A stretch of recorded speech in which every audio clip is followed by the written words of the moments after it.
مسئلہ یہ کہ نماز میں آنکھوں کا بند کر لینا مکروہ ہے۔ انسان نماز پڑھ رہا ہو، کسی بھی حالت میں ہو، قیام میں، رکوع میں، سجود میں، کہ اپنی آنکھیں بند کر لیں، یہ مکروہ ہے، کراہت ہے، یعنی نماز کا ثواب کم ہو جاتا ہے۔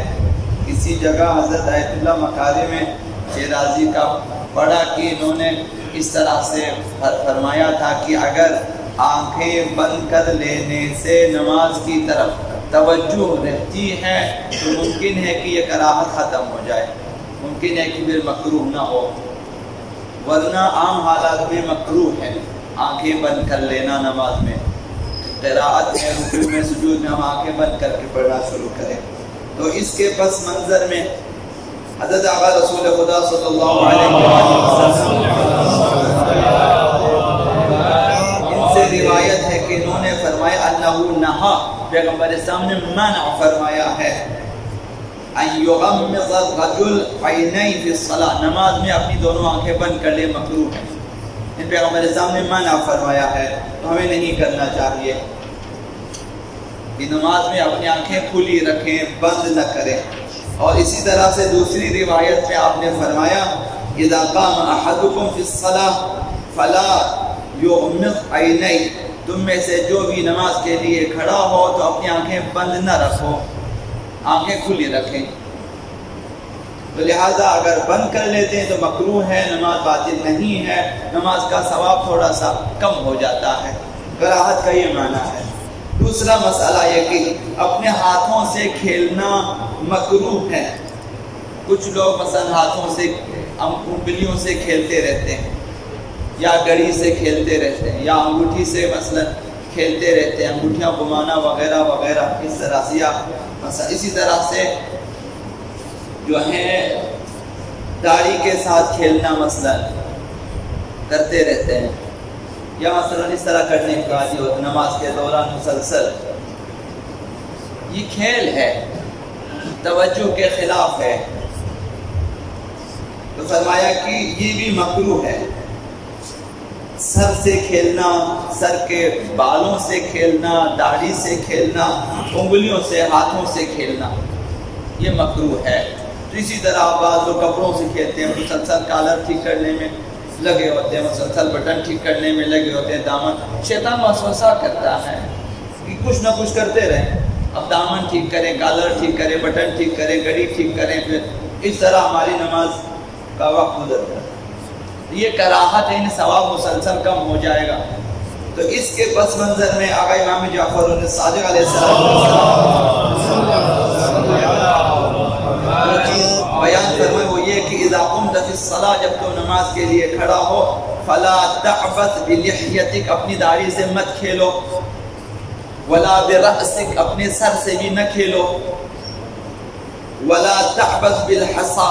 اور کنکریوں سے بھی نہ کھیلو، وانت تصلی، تو نماز پڑھ۔ پرانے زمانے میں مثلا ہوتے تھے جب مسجدوں میں جو ہے فرش بھی نہیں ہوتا تھا، کنکر وغیرہ کھیلتے تھے کچھ لوگ، یہ بھی نہ کھیلا کریں۔ بعض لوگ کے ہاتھوں میں ہوتا تھا کنکر، آج کل جو ہے نمائشی تسبیح جو بعض لوگوں کے ہاتھوں میں ہوتی ہے، اس طرح ان کے ہاتھ میں کنکر ہوتے تھے، کھیلتے تھے۔ اور حاضر ہو رہا ہے کہ کنکریوں سے بھی نہ کھیلیں، ہاتھ میں کچھ بھی ہو نہ کھیلیں۔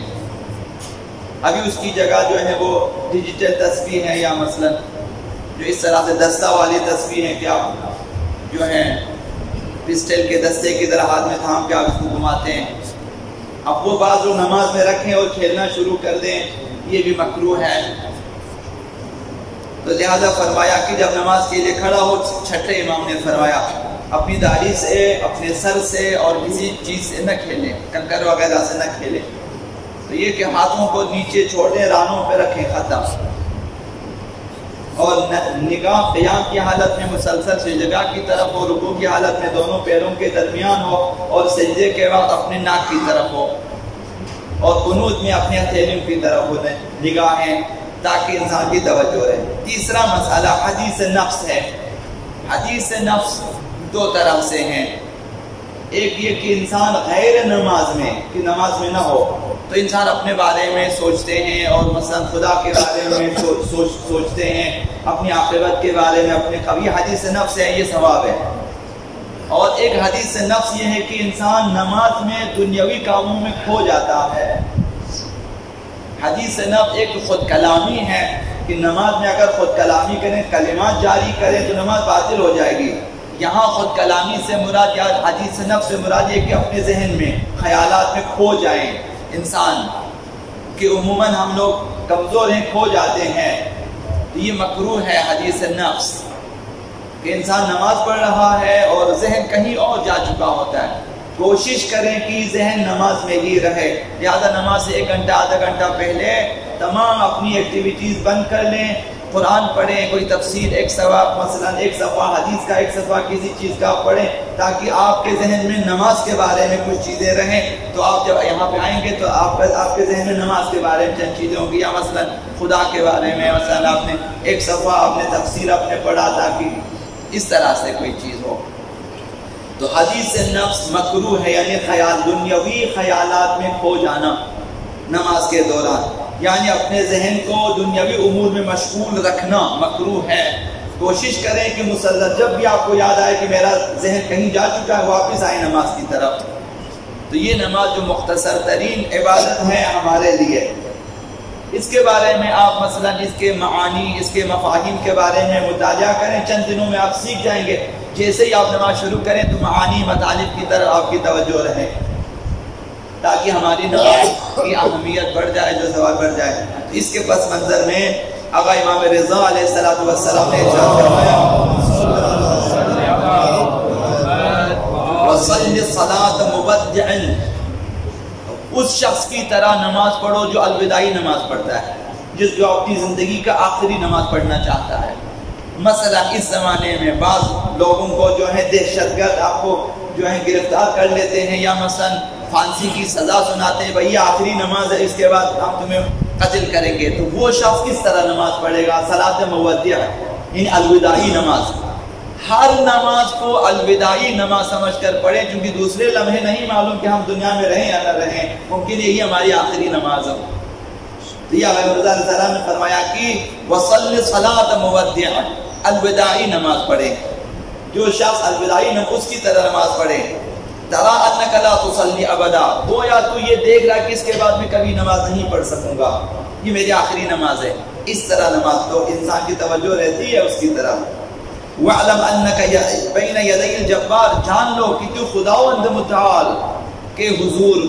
کھڑے ہیں، یہاں سے بھاگنا ٹھیک نہیں ہے کہ ہمارا ذہن یہاں سے چلا گیا کہیں اور، حدیث نفس میں مبتلا ہو گئے ہم لوگ،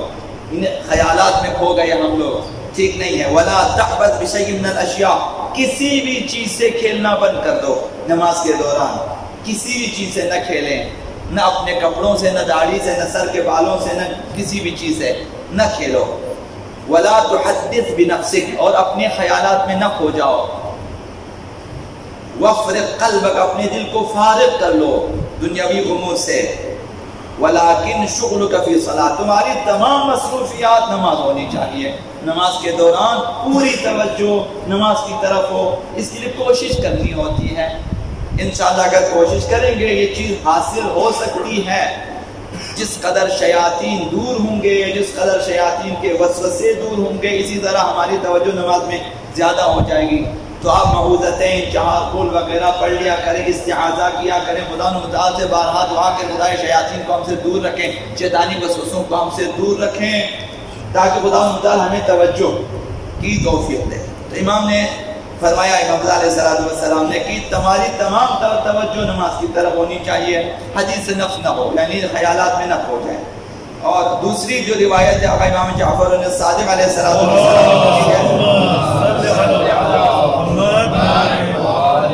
کہ حدیث نفس سے کیسے بچا جائے، یہ روایت انہوں نے فرمایا کہ ان آدم شکا الی ربہ حدیث النفس، حضرت آدم علیہ السلام نے خدا متعال کی بارگاہ میں شکایت کی، پروردگارہ خیالات آتے ہیں، حدیث نفس ہے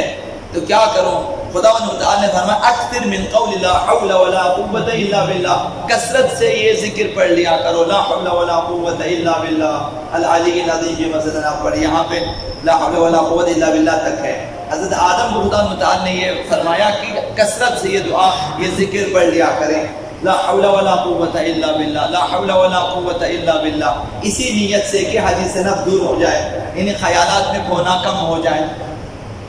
اور تیسری جو روایت ہے امام جعفر صادق علیہ السلام یہ بھی اسی سلسلے میں حدیث نفس سے بچنا چاہتے ہیں تو ان کے لیے فرمایا کہ اذا خفت حدیث النفس فی الصلاۃ، جب نماز میں جو ہیں خیالات کا خوف ہے کہ دنیاوی امور میں آپ کھو جاتے ہیں خیالات میں، اس کا اگر خوف ہے فرمایا فَطْعُنْ فَخِذَكَ الْيُسْرَى بِيَدِكَ الْيُمْنَى، اپنے دائیں ہاتھ سے بائیں ران پر ماریں، یہ جو دایاں ہاتھ ہے اسے بائیں ران پر ایک دفعہ ماریں، اور اس کے بعد یہ دعا پڑھیں بسم اللہ وباللہ توکلت علی اللہ اعوذ باللہ السمیع العلیم من الشیطان الرجیم۔